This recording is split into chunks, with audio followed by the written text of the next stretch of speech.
Donc bonjour à tous, nouvelle vidéo. Donc on entame un nouveau chapitre, même on ouvre un nouveau chapitre, on va un peu étudier le bouddhisme, dit Bouddha, ok. Donc ça va être, vous verrez, pardon, ça va être vachement intéressant et je pense que vous serez bien entendu surpris de ce que nous allons tout simplement découvrir. Donc comme d'habitude, notre pyramide des niveaux, ok. Donc pour comprendre un mot, voici les niveaux que nous mettons. Bien sûr, c'est un peu grossier, mais c'est à peu près cela. Ok, donc si on a un terme en ce que j'appelle l'arabe occidental, je vais le traduire par exemple en hébreu occidental, et en hébreu occidental directement, je vais le traduire simplement en véritable hébreu, c'est-à-dire le Bouela, ce que j'appelle le Bouela, c'est-à-dire le Abel, c'est-à-dire les langues africaines véritables, les hiéroglyphes, le Kikongo, etc. Ok, donc on a vu X fois que les langues africaines sont en réalité les langues originelles, c'est-à-dire le vrai hébreu. Ok, ce que vous appelez l'hébreu, et ce que j'appelle et que moi j'appelle alors d'aujourd'hui l'hébreu occidental. Pourquoi j'appelle l'hébreu occidental? Parce que c'est l'hébreu approximatif, c'est-à-dire que personne à l'heure actuelle sait, bien entendu, tous les mots qu'il y a bien entendu dans Bibélé, c'est-à-dire la Bible, ou dans la Torah, dans la Toula. Vous verrez souvent, je ne sais pas si les gens s'intéressent à l'étymologie des langues, etc., même également dans le Coran, vous verrez que souvent il y a des termes qui sont marqués d'origine étrangère, d'origine inconnue, etc., etc. En réalité, ces origines-là sont les origines africaines, ce sont des langues africaines. C'est pour ça que, euh, on va dire, l'Occident a du mal à traduire correctement les secrets bibliques, les secrets coraniques, etc., les secrets également des hiéroglyphes, car ils passent par la mauvaise langue, car ils se sont appropriés ces langues en question qui, bien entendu, se cachent derrière les langues africaines. Et ça, on l'a prouvé X fois, et on va encore vous le prouver tout le temps dans nos vidéos, et vous allez voir même à l'heure d'aujourd'hui avec le terme Bouddha. Ok? Donc voilà, voilà. Bon, comme d'habitude, vous le savez, je l'ai assez répété, donc à l'origine, il n'y a pas de voyelle, que ce soit dans la Bible, dans la Bible, dans la Toula, dans la Tala, c'est-à-dire la Torah dit Torah dans les pays occidentaux, en tout cas chez nous les occidentaux, et également dans Kolomuna, c'est-à-dire dans le Coran, il n'y a pas de voyelle. À l'origine, il n'y a que des consonnes dans les livres, entre guillemets, saints, et même également dans les hiéroglyphes, ok. Donc ici, celui qui a fait ce livre en question, il est vraiment incroyable. En tout cas, sa pyramide des niveaux est parfaite. Il a simplement tout compris de comment fonctionnent simplement les mots, les langues, etc. C'est vraiment impressionnant et incroyable. Ok? Donc voilà, voilà. Donc comme d'habitude, voici notre étymologie que nous avons vue dans toutes nos vidéos. Ok, donc souvenez-vous, le chrétien proto-sinaïtique, c'est-à-dire l'hébreu moderne, l'arabe moderne, le grec, le latin, etc., est égal à l'écriture hiéroglyphique. L'écriture hiéroglyphique, c'est quoi? C'est l'écriture consonantique, c'est l'écriture des consonnes, et on a vu que tout simplement c'était l'écriture africaine. Okay. Donc ça veut dire que l'écriture africaine explique l'arabe moderne, l'hébreu moderne, le grec, le latin, etc. Okay. Donc on vous met tout simplement des exemples de toutes les étymologies que nous avons trouvées. Bien entendu, vous verrez plus tard dans nos vidéos que cette étymologie-là va évoluer. Mais là, ici, déjà, rien que ça, c'est vraiment exceptionnel. Déjà, comprendre ça, c'est la base de toutes les bases. C'est vraiment ce qu'on a fait quand même. C'est quand même un sacré gros travail en étymologie. C'est vraiment très impressionnant. Même moi, lorsque je regarde, je suis également très impressionné de toutes les étymologies que nous avons trouvées. Ok, donc du coup, là, on vous met des exemples, K égale le G, H égale RQ, donc on vous met des exemples. Kadhafi en français, en anglais, c'est Gaddafi. Vous voyez que le G et le K sont égaux. La rivière de Roviranza, parfois appelée la rivière de Loviranza, etc. Bon, ça, c'est des trucs qu'on a vu X fois dans nos vidéos. C'est extrêmement très simple. Ok, bon, voilà. Voilà l'étymologie. Donc là, je vous donne un petit exemple. Donc ici, si on regarde en hébreu occidental, homme se dit mat, donc la racine consonantique c'est mt, donc ici mat, la racine consonantique c'est mt, donc l'hébreu moderne, l'hébreu occidental, notre niveau 1, et regardez au niveau 0, c'est-à-dire le père, la mère, etc., comment ils parlent, regardez, comme par hasard, la racine consonantique c'est mt, en Lingala Kikongo, et regardez comment on dit homme, on dit pareil, on dit moto, mutu, mutu, regardez, c'est-à-dire homme, donc vous voyez bien que c'est les langues africaines qui expliquent tout simplement l'hébreu occidental. Et nous l'avons vu dans X vidéos, et on le verra tout le temps, cela, ok? Donc voilà, voilà. Maintenant, avant de parler du bouddhisme, c'est-à-dire de Siddhartha Gautama, il faut comprendre quelque chose. Donc quand vous achetez quelque chose, quand vous achetez peu importe un livre, ou un jeu vidéo, etc., etc., ce qui est le plus important en réalité, c'est le titre. Ok, donc ce qui est important dans le bouddhisme, c'est d'abord en comprendre le sens, c'est-à-dire que veut dire le terme Bouddha. C'est la première chose qu'il faudrait déjà vous poser. Quand vous dites la Bible, quand vous dites la Torah, quand vous dites les hiéroglyphes, quand vous dites peu importe ce que vous dites, il faut déjà en comprendre le sens. Que veut dire le terme Bouddha avant d'entamer autre chose. Ok? Et lorsqu'on va avoir, vous verrez qu'à chaque fois en tout cas à chaque fois qu'on fera cela, ça va nous emmener, bien entendu, dans quelque chose de beaucoup plus loin, de beaucoup plus spirituel à l'intérieur. Mais à la base, si les personnes ont mis ce terme en place, ce terme veut dire quelque chose de très important. Okay, j'aime bien insister, mais là-dessus, c'est très très important que vous compreniez cela. Okay, donc, que veut dire le terme Bouddha? Donc, il faut toujours taper l'étymologie. Que veut dire le terme Bouddha? Et regardez. Donc, origine du terme. Ils nous disent, le mot Bouddha est en sanskrit le participe passif de la racine verbale Boud, de l'étymopothétique, oulala, Boud par application de la loi Grassmann. Oulala, ils vont extrêmement loin. Donc, apparemment, ça a l'air d'être extrêmement compliqué, déjà. On explique la désasperisation de Bouddha, Bouddha par la loi, etc. Bon, bref, donc la racine signifiant s'éveiller serait de même étymologie indo-européenne que lituanien Bundu, Busti, éveillé, le polonais Budzik, éveillé, ok. Qu'est-ce qui nous intéresse ici? Donc on nous dit le grec l'ancien, s'informer, de l'allemand bitten, demander, etc., etc. Donc voilà. Ici, on résume ça un peu mieux. Donc le titre Bouddha veut dire éveillé. Ok. Et là, regardez ce qu'on nous dit. Notamment par sa sagesse, réaliser l'éveil, c'est-à-dire réaliser le nirvana. On verra sur beaucoup plus tard que veut dire le terme nirvana. Ou transcender la dualité. Regardez bien ça. Transcender la dualité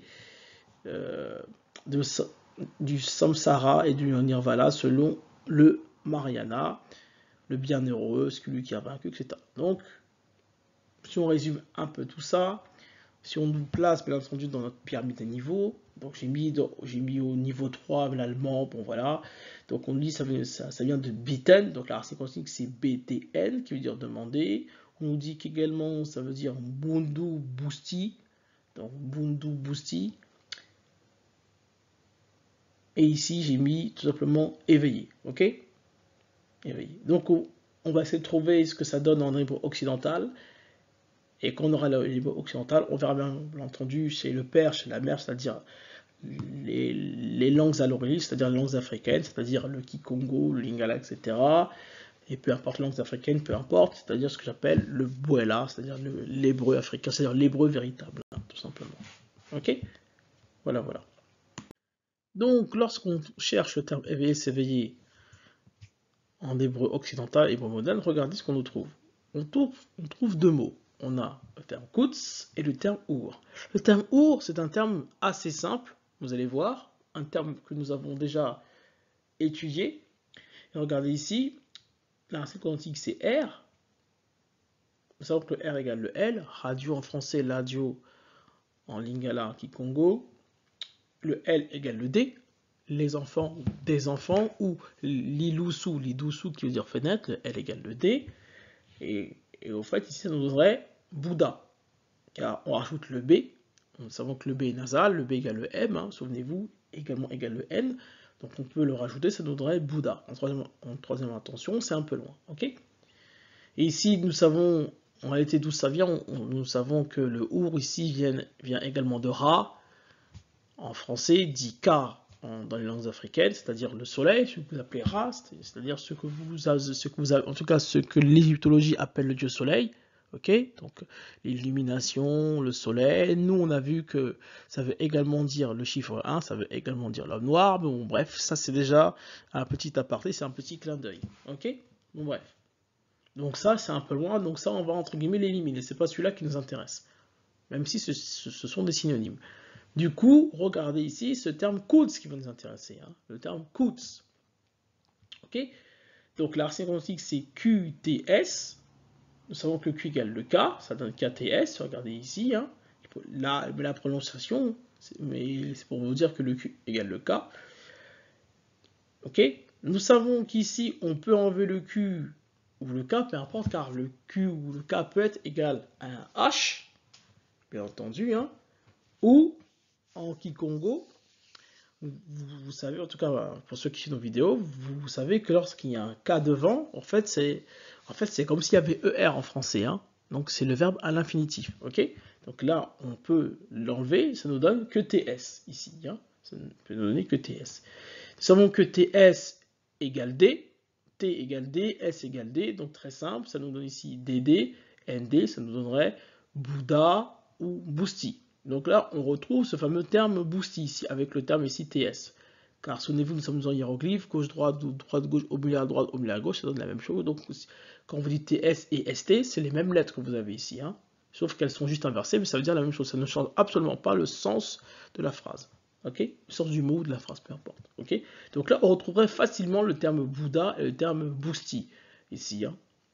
Ok, donc c'est ce mot-là qui nous est très intéressant et on voit que l'hébreu occidental se rapproche de ce fameux sanskrit, de l'allemand, etc. Ok, ce fameux terme Quds ici, c'est ce fameux TS ou ce fameux KTS ou ce fameux HTS, ou nous savons qu'aussi le H, en fait il est nasal, donc du coup ça peut aussi nous donner BTS. Ok, donc c'est très simple ici. Hein. Donc bon, ça du coup on apprend une nouvelle, entre guillemets, une nouvelle étymologie, c'est-à-dire que nous apprenons ici dans cette vidéo que le K peut être égal au B. Vu que le K égale le H et que le B est nasal, donc égale le H, donc du coup, le K égale le B, égale également le N, etc. Donc on explique en tout cas cette étymologie-là. Donc on apprend une nouvelle étymologie ici que je mettrai dans le tableau. Ok, donc souvenez-vous, le K égale le Q, or le Q et le K égale le H, le M, N, B égale également le H, du coup, les deux se croisent. Donc du coup, ce sont tous des nasales. Ok, donc voilà. Et regardez ce qui est exceptionnel. Si vous allez chercher en hébreu occidental le terme BDD, donc le terme Bouddha, racine quantique BDD, regardez ce qu'on trouve. On trouve le terme Badad. Et maintenant, regardons ce qui est marqué. Badad, isolé, retrait, séparé.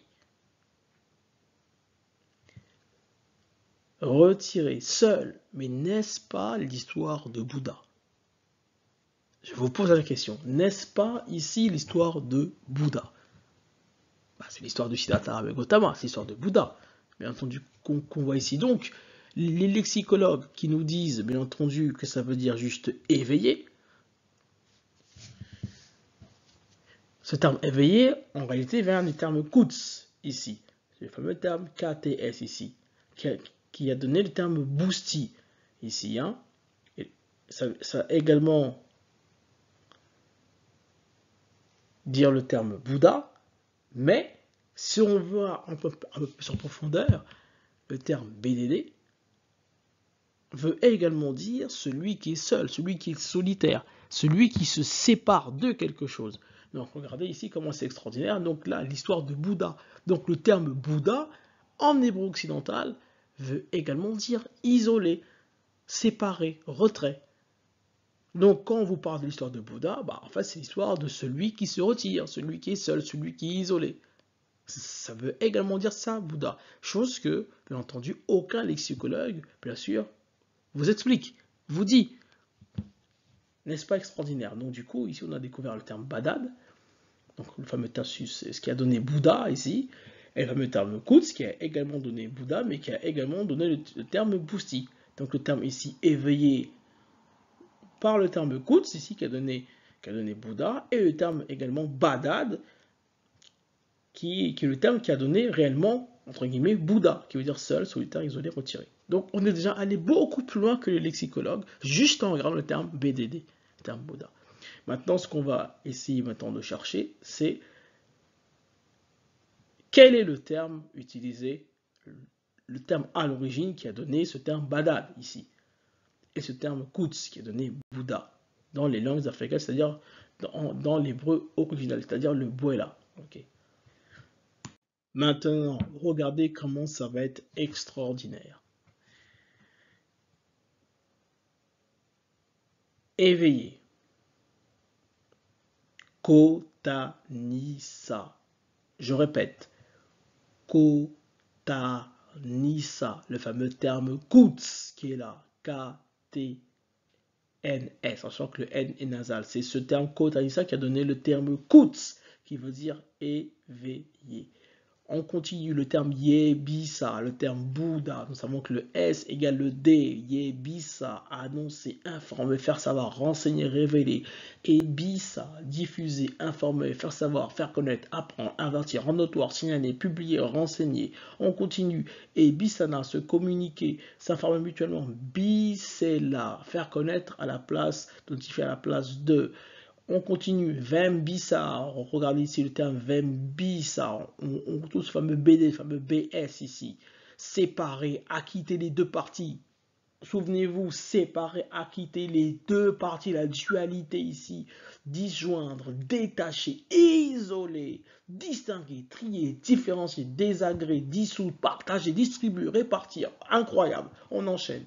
Ici, avec le terme bassa, le terme bassa ici. Fendre, fendiller, partager, scier, mettre en pièces, séparer, couper en deux. Oh là là, incroyable.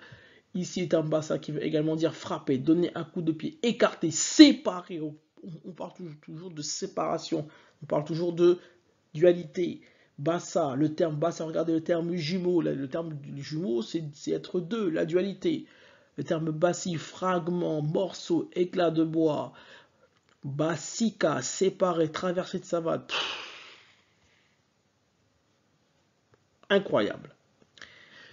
Et regardez ici, Boudila, le terme Bouddha, Boudila, en sachant que le L égale le D également. Le L égale le D, donc BDD, BDL, solitaire. Quelqu'un qui est solitaire, c'est simplement, c'est Bouddha.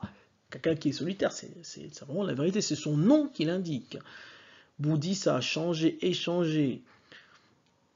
Ici, regardez, on est parti voir le terme également, on est parti voir le terme pureté, la paix, la droiture, la concorde, la justice, l'équité, éthique, beau symbole, le fameux BS ici qui apparaît, beau symbole, ici. Et regardez ici, pureté, boyer, dito, le fameux BD qui apparaît ici, regardez, BDT, en sachant que le T égale le D, ça donne BDD. Ici, virginité, pureté. Incroyable comment le Kikongo, comment les langues africaines expliquent tout cela, car le terme Bouddha veut dire tout ce que nous avons dit avec le terme Quds, qui veut dire éveillé, s'éveiller, et le terme Badad, qui veut dire solitaire, qui veut dire partager, qui veut dire également dualité. Les deux veulent dire la même chose en réalité. Les deux sont liés et regardez bien, ce sont les langues africaines qui l'expliquent. C'est toujours exceptionnel de trouver avec autant de facilité ces fameux termes, en tout cas les fameux mots de toutes les langues, bien entendu. Et regardez ça, le terme Bouddha est en réalité un terme simplement africain. Donc, regardez maintenant notre conclusion. Le terme Bouddha, en réalité, veut dire solitaire, isolé, séparé, informé, apprendre, fragmenter, connaître. Tout simplement la vie de Siddhartha Gautama et la vie de tous les Bouddhas, ceux qui sont arrivés à l'éveil. Ceux qui sont arrivés à l'éveil, c'est quelqu'un, c'est des personnes qui se sont séparées, qui se sont isolées. C'est l'histoire simplement du Bouddha. Le terme Bouddha, ça veut dire tout cela. C'est-à-dire que tout ce qu'a accompli par exemple Siddhartha Gautama, le fait qu'on l'a appelé Bouddha, car il a fait toutes ces étapes-là. Okay? Donc c'est très important de bien le comprendre. Et regardez ici, Donc ce fameux terme ici, ce fameux terme Busti, le terme Bundu, ici vient en fait du terme Quds, ici en hébreu occidental, et ce terme Quds ici vient du terme Kota Nissa. La racine quantique c'est KTNS, KTS. On sait que le N nasal, donc là, on peut l'enlever, ça donne KTS. On peut également enlever le K. Souvenez-vous, quand Lingala ici, en Kikongo, ici, le Ko, c'est comme si vous avez ER, c'est le verbe à l'infinitif. Quand vous dites Kota Nissa, c'est le verbe à l'infinitif. Ici, donc ça se dit, si vous conjuguez le verbe, vous dites Tanissa. Ça, c'est le verbe, ok? Donc du coup, la racine quantique, c'est KTS. QTS, par exemple, TS, la même chose, ça donne notre Kuts. Et ce Kuts-là a donné le fameux terme Busti, le terme Bundu ici. Et également le terme Bitten, qui veut dire demander, éveiller. Et ici, le terme Badad, qui veut dire seul, solitaire, isolé, retiré, ce que nous avons appris aujourd'hui, ça vient du terme Bassa et Bissa, Boudila. La racine quantique, c'est BS, BD, BDL, qui a donné BDD, BD, qui donne le terme Bouddha. Donc le terme Bouddha vient du terme Kuts, en hébreu occidental, pardon, et vient du terme Badad. Donc en fait, c'est les deux dissociés ici. Hein. Et ça nous a donné ici le fameux terme solitaire. En tout cas, nous avons appris solitaire, isolé, séparé, informé, apprendre, fragmenté, connaître. C'est vraiment incroyable. Donc la vie de Siddhartha Gautama, le fait qu'il est arrivé à Bouddha, ou même tous les Bouddhas, c'est le fait que cette définition, ce sont eux qui ont fait tout simplement cette définition-là. Okay, donc on l'appelle le terme Bouddha. Donc le terme Bouddha est un terme africain. Et vous voyez bien que les langues africaines expliquent, bien entendu, l'hébreu occidental. Ça explique, on a vu, ça explique l'allemand. Ça explique le sanskrit. Okay, donc Bouddha est en réalité un terme africain.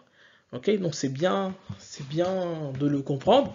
Donc ça, on a fait juste une petite entrée en matière sur Bouddha, donc on va dire sur Siddhartha Gautama, et on va après étudier ce que veut dire le nirvana, etc. On va aller petit à petit pour ensuite vous emmener à la photo qui est simplement derrière. Déjà, si vous dites que déjà dire Bouddha, c'est-à-dire dire Boudila ou dire Bassa ou dire Yebissa, déjà ce terme Bouddha est un terme africain. Donc si c'est un terme africain, donc posez-vous la question, qui est réellement Siddhartha Gautama? Ok, donc ça c'est une question qu'il faudrait que vous vous posez. Et pourquoi, bien entendu, j'ai mis simplement cette image simplement de fond ici pour en tout cas, pour désigner celui que vous appelez Bouddha ou celui que vous appelez surtout, en tout cas le premier Bouddha, celui que vous appelez Siddhartha Gautama. Ok, donc j'espère que la vidéo vous a plu. Étudions, étudiez, ciao ciao.